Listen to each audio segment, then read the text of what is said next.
Uh, then I went back into the Isaiah 58 chapter, and after reviewing it, I saw something, and it was speaking on the proper fast, and it didn't really have to do with food. It was more of things that you should be doing, um, like feeding the poor, clothing the naked, visiting the imprisoned, setting the captives free, and these type of things. And there was a promise after that. There was a promise speaking that certain things would happen as a result of you focusing on those in need. It doesn't make sense because if your if your problems and projects are bigger than somebody else's issues, why would you turn and focus on their issue? It doesn't make sense. I mean, who's going to focus on yours if you focus on theirs? Well, I was under the conviction that if you actually do focus on someone in need while you yourself are seemingly going through bigger issues, God has an obligation to fix your issues while you're focusing on helping someone else. And it was an idea, not even a theory. It was just an idea that I thought made sense. I thought I was reaching in trying to pull these things together and actually did a little research outside the Bible and saw that this thing is not just biblical, but clinical. There were studies done that showed people who actually are in depression, given opportunity to show altruism, which is basically the concept of helping other people.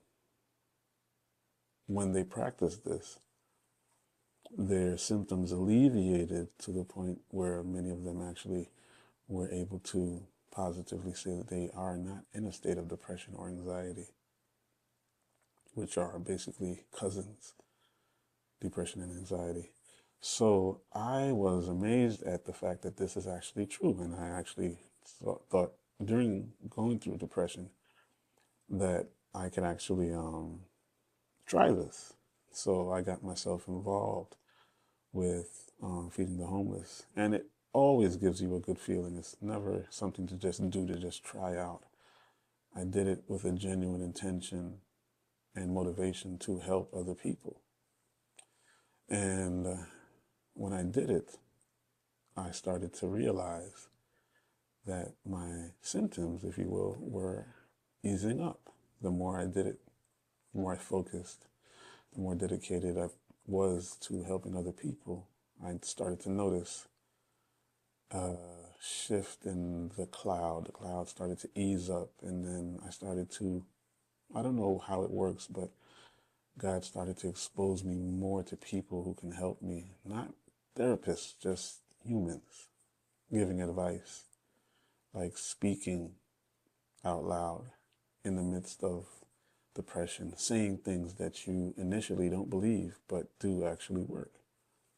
Um, so I remember on dark days, I would say that today's going to be a good day regardless. I had not believed it, but the more I said it, the more I saw it actually come true, and I started to see the power of speaking things, um, biblical things, speaking God's word vocally as opposed to just saying it in your mind. It's a much more powerful way of overcoming. And as I started to do these things and help the poor, it pulled me out of depression. And I was like, wow, this thing really works. I want to help people, not only who are unhoused or unclothed, but people who are unaware that they are themselves suffering with depression. Because one thing about depression is when you are going through it, you become hypersensitive to people who may show symptoms. You notice it a little bit more than the average person. So you can detect depression a little better is what I'm trying to say. And I looked at my friends, my homies, and I was really amazed at how many of them are actually depressed and self-medicating, another thing that comes with depression. We're isolating, another thing that comes with depression. These are all things that fuel depression. It causes you to stay away from the exact people who can help you and the exact people who can love you. One of the biggest destroyers of depression and anxiety is a close-knit community, a family unit. And when that's broken, depression is almost inevitable. That just popped in my head. But seeing all of these things, like my friends going through it and not knowing, made me reminiscent of me not knowing and going through it and wanting to help them because I didn't have help. And I'm thinking, okay, if I did have help, somebody that can actually encourage me in a positive way, be non-judgmental, and understand what it's like to want to do something but just not have the motivation to do it, is a really interesting thing. It's because that whole thing there is very hard for the average person to understand. Very difficult, especially coming from a West Indian community where work is almost mandatory. If you're not working, what are you doing? So, it comes off as laziness, and I was branded as such, knowing in my heart that I'm not an actual lazy person. I'm a very driven, motivated, active person.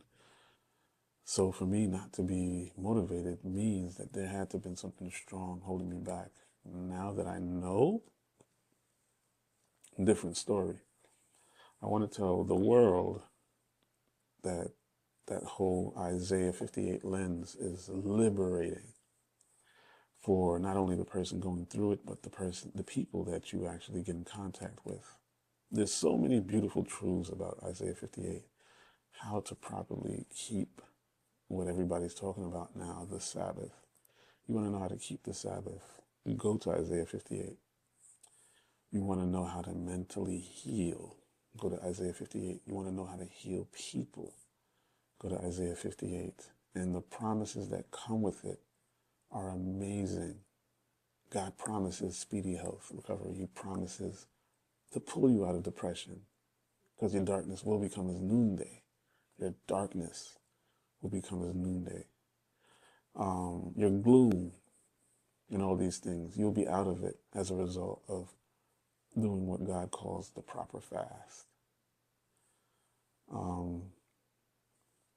But getting to the overcomers, the more I did this, even in times where I fell under depression again, I still had that motivation in my heart to want to do something to help other people who were depressed, even while me, myself, was going through depression. And out of that, the early stages of the Overcomers Project started to happen. And as a result of that, I started to come out of another bout of depression by focusing on that project of helping people heal by, healing oneself by helping other people. And I put the idea out because I love to start things, I'm not going to lie, because I don't see it stopping.